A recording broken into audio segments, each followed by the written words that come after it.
Welcome to Chillin' 101. We hope this video helps. You start by opening your phone settings and tapping Hotspot or Mobile Hotspot. You need active cellular data and Wi-Fi. Make sure both toggles are enabled so the hotspot can broadcast. Once in the Hotspot panel, find the network name and password field. That's where you'll work. You're doing this now to avoid extra steps later, so don't switch apps. If you see a QR code or share option, ignore it for now and focus on the password text field. Now tap the password field and erase the old characters. This puts you in control. Type a new strong password with at least 8 characters, mixing uppercase, lowercase, and numbers so devices won't guess it. Once entered, press Save or Apply. Some phones use a checkmark or Done button.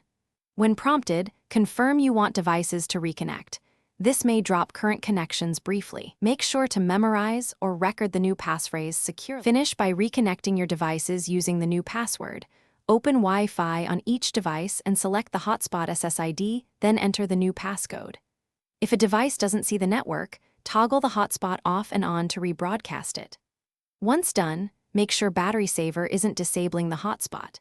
If problems continue, reboot your phone and verify your carrier allows tethering. Some plans limit it. That single troubleshooting tip usually resolves common connection hiccups quickly. Thanks for watching. Consider subscribing if we helped you.